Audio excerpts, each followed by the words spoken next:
सूर्य किसके गुरु थे जानते हैं आप? जान रहे हैं लेकिन एक्टिव नहीं। हनुमान जी को जानते हैं? हनुमान जी की जब बाल्यावस्था थी, जैसे आपकी बेटी है इतनी बड़ी, बड़े नटखट घूमने टहलते जंगल में गए। अब जंगल में चले गए, घर आने के लिए देर लगती, इनको भूख लगी। आकाश की तरफ देख रहे तो सूर्य उगा हुआ था और उनको ये सूर्य है किसी ने बताया नहीं, ये सूर्य है किसी ने बताया नहीं था, लेकिन उनको ये समझ में आया कि ये कोई पका फल है। हाँ, ये कोई पका हुआ। और हनुमान जी को अपनी बाल्यावस्था से ही हर प्रकार की ताकत, हर प्रकार की सिद्धि उन्हें प्राप्त हो गई थी, क्योंकि हनुमान जी रुद्रावतार। कौन थे? शंकर जी के 11वें रुद्र के अवतार माने जाते। अब वो रुद्रावतार थे। अपनी ताकत से, अपनी साधना से हनुमान जी ने छलांग लगाया और सूर्य के पास। कहाँ पहुँच गए? और सूर्य को फल समझ करके निगल गए। अब जब सूर्य को निगल ले गए तो पूरे संसार में अंधकार हो गए, देवलोक में भी अंधकार हो गया। तो इंद्र ने ये देख लिया कि कोई अजनबी व्यक्ति सूर्य को निगल गया, तो इंद्र ने वहीं से वज्र चला दिया। इंद्र ने वहीं से, और वो वज्र हनुमान जी के इस ठोड़ी में लगा। समझ रहे ना?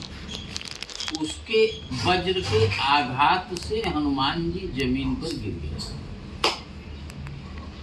और कहाँ गिरे? जिस जंगल में उनकी माँ अंजलि। समझ रहे ना? अब जब गिरे तो सारे देवता उस स्थान पर एकत्रित हो गए। यहाँ तक कि इंद्र भी आए, ब्रह्मा विष्णु महेश सब आए। तो लोगों ने उससे कहा कि ये फल नहीं है, तो निकाल। तब हनुमान जी सूर्य को मुक्त कर, सूर्य को मुक्त। लेकिन इंद्र के वज्र से लगने पर इनका ये टेढ़ा हो गया।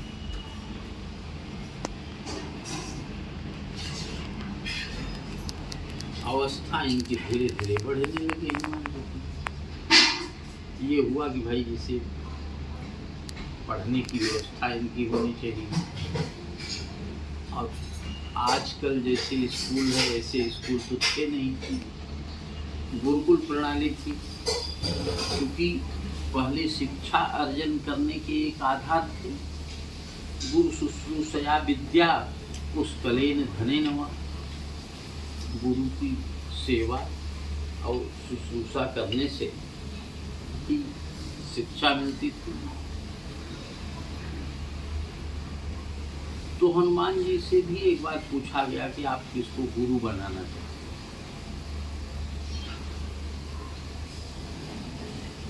तो हनुमान जी ने कहा मैं सूर्य को अपना गुरु बनाना चाहता हूँ। सूर्य को अपना गुरु। अब सूर्य के पास गए, घर वालों को बता करके सूर्य के पास हनुमान जी पहुंच गए। अब सूर्य के पास जब हनुमान जी पहुंच गए तो सूर्य देव से कहा कि मैं आपको अपना गुरु बनाना चाहता हूं। कभी कभी कोई बात याद नहीं आती है या कोई पहचाने व्यक्ति को हम पहचान नहीं पाते हैं, देखे व्यक्ति को तो सिर खुजलाने लगते कि नहीं ना? तो सूर्य देव सिर खुजलाने लगे कि इस बंदे को मैंने कहीं देखा है। तब दिमाग में बात आई कि यही बंदा छोटी अवस्था में मुझे निगल गया और ये हमारा चेला भी बनना चाहता है। अब तब तो नीचे से ऊपर आया था, पृथ्वी लोक से आकाश लोक में आकर के निकला था, और जब हमारे आसपास में रहेगा हर समय, ये कब निकल जाएगा इसको कुछ पता ही नहीं। ये डायरेक्ट कैसे कहे कि हम आपको नहीं पढ़ाएंगे? तो उन्होंने कहा देखिए, गुरु और शिष्य को स्थिर होकर के पढ़ाना चाहिए। और हमारे जीवन में स्थिरता नहीं है, हमारे जीवन में स्थिरता, हम एक भी मिनट विश्राम नहीं लेते हैं। कहीं दिन होती है तो कहीं रात होती है, कहीं रात होती है तो कहीं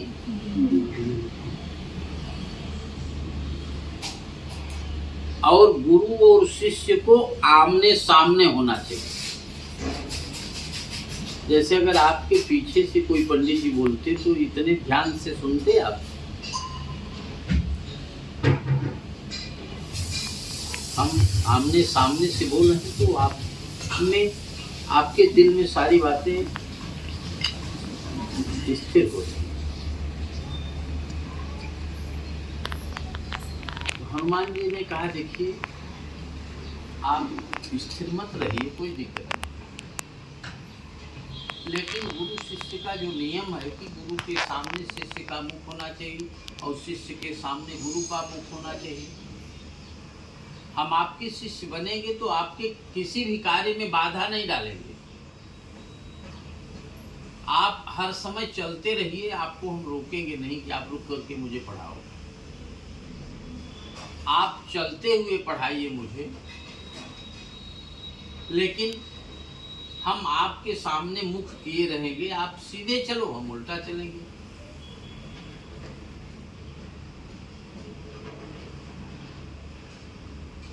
सही बात है कि नहीं? जैसे कोई व्यक्ति इधर से आ रहा है और आप पीछे चलो भाई, तो आमने सामने मुख हुआ कि नहीं हुआ? हनुमान जी से ये कहा, हनुमान जी ने ये कहा कि हम आपके सामने मुख किए रहेंगे, कोई दिक्कत नहीं, आप पढ़ाओ, आपकी यात्रा में कोई दिक्कत नहीं होगी, आपके किसी भी कार्य क्षेत्र में कोई दिक्कत नहीं होगी। इसका जवाब तो सूर्य के पास था नहीं।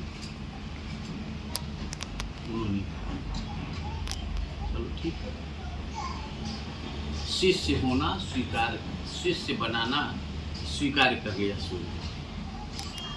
अब सूर्य देव ने के पास कई विद्याएं थी, सारी विद्याओं को इन्होंने हनुमान जी को दे दिया, लेकिन एक ऐसी विद्या थी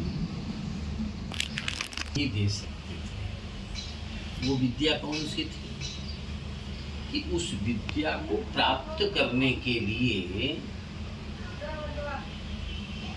विवाह होना आवश्यक माना जाता है, विवाहित होना आवश्यक। लेकिन सूर्यदेव के दिमाग में ये बात थी कि हनुमान जी को इतना मानते थे और हनुमान जी ने भी सूर्यदेव की गुरुदक्षिणा अनेक प्रकार से दिया।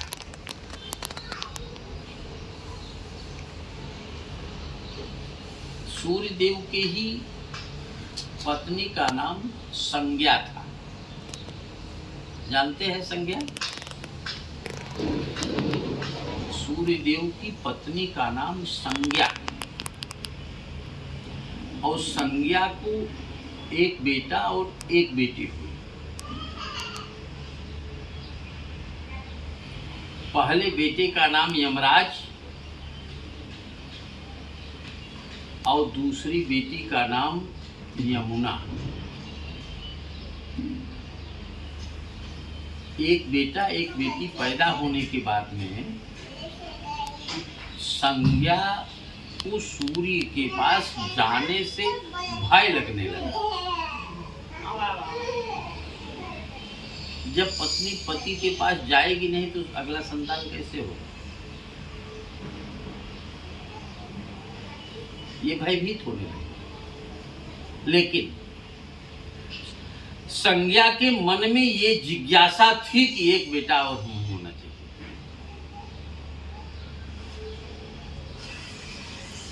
जब कोई भी व्यक्ति किसी संकट में घिरता है, अपने गुरुदेव के पास निश्चित जाता है, इसमें कोई संदेह नहीं। संज्ञा के गुरुदेव वरुण देव थे। कौन थे? वरुण देव का आवाहन की संज्ञा ने। अब वरुण देव उनके सामने उपस्थित हो गए। इसके सामने? संज्ञा के सामने उपस्थित। अब संज्ञा के सामने उपस्थित होने के बाद में कहा, आपने मुझे क्यों याद किया, क्यों स्मरण किया, क्यों बुलाया? तो संज्ञा अपनी सारी बात बता दी। मुझे एक बेटा और एक बेटी है, यमुना और यमराज, लेकिन मुझे एक बेटा और चाहिए।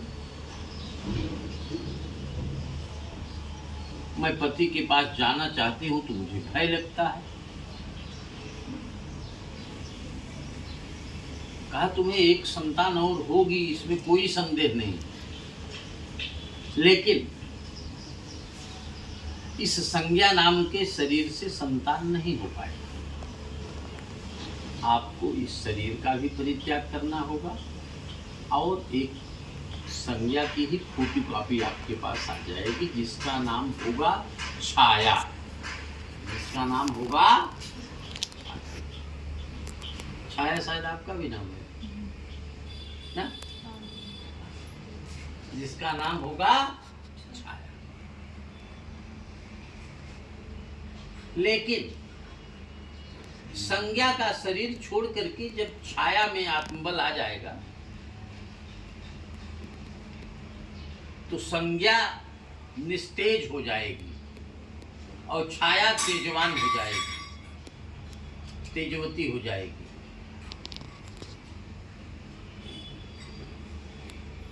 और तब वो सूर्य के पास जाने के लिए उसे कोई भय नहीं होगा।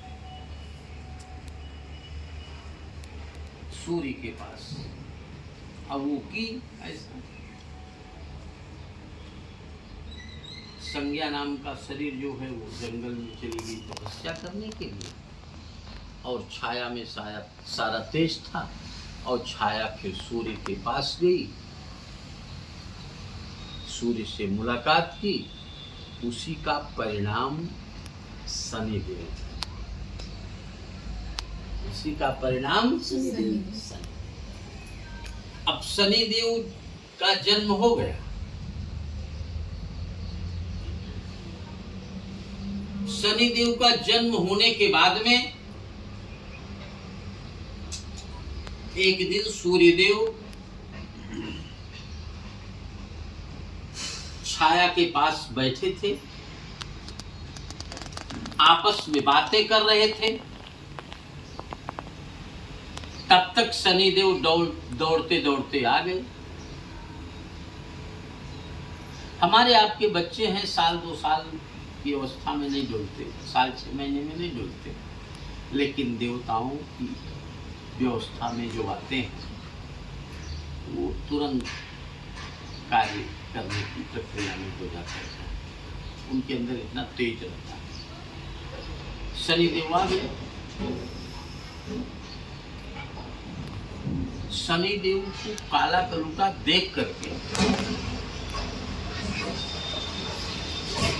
सूर्यदेव उन्हीं शनिदेव के सामने ही कहने लगे कि हम गोरे तुम गोरी, ये काला बेटा कहाँ से चला है। मैंने अपने पत्नी पर ही लांछन लगाया।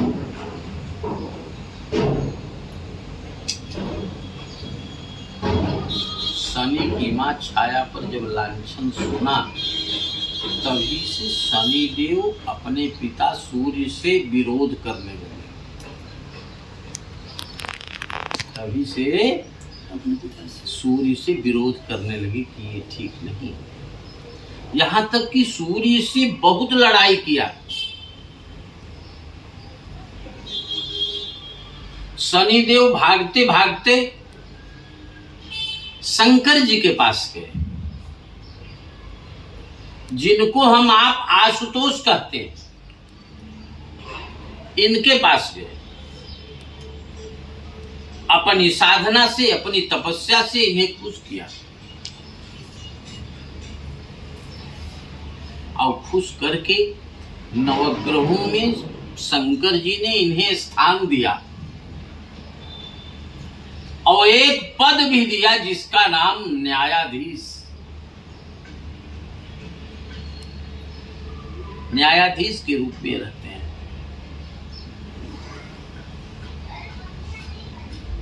और यही शनिदेव व्यक्ति की अपने किए हुए कर्मों का फल देते हैं।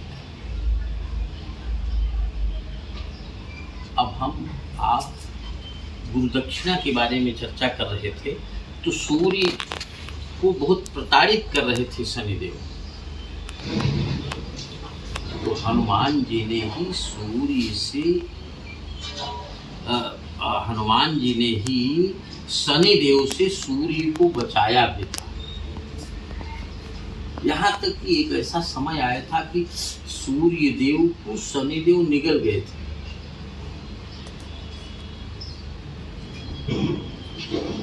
लेकिन हनुमान जी ने अपनी प्रेरणा से सूर्य को मुक्त किया। अब रही बात ये, हम ये चर्चा कर रहे थे कि जो संज्ञा थी, वो संज्ञा से फिर 2 बेटे पैदा हुए, अश्विनी कुमार, जो आयुर्वेद के प्रणेता है। आयुर्वेद के प्रणेता है। और शनिदेव अगर आपके ऊपर खुश हो जाएं तो बहुत खुश दे देते हैं। इसीलिए शनि की ग्रह की अरिष्ट को दूर करने के लिए भी हम आप हनुमान जी का भी दर्शन करते, समझ रहे? और सूर्य को प्रतिदिन जल देना आवश्यक है।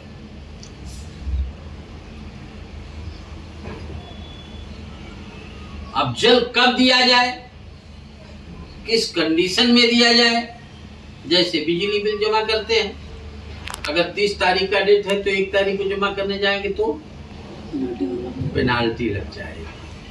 तो सूर्य को जल देने के लिए सूर्योदय से आधे घंटे के अंतराल तक जल देना। लेकिन आप सूर्योदय के बाद उठ रहे हो और नहाओगे, तो आपको ये बहाना नहीं करना चाहिए कि हम आज लेट हो गए, आज नहीं करेंगे। आप 10 बजे नहा लो, 12 बजे नहा लो, 1 बजे नहा लो, सुबह ही नहा लो। अगर सूर्योदय के दरमियान नहाते हो तो आपको 3 बार जल देना चाहिए आधे घंटे के अंतराल तक। और अगर सूर्योदय के बाद शाम तक नहा रहे हो तो 4 बार जल देना चाहिए। 1 बार सूर्य की किरणों को के निमित्त दिया जाता है। अब रही बात, मूल बात एक हम आपको बताना चाहते थे कि हनुमान जी को सूर्यदेव एक विद्या देना चाहते थे, उस विद्या को लेने की काबिलियत हनुमान जी के अंदर नहीं थी। समझ रहे ना, उसके लिए काबिल बनाना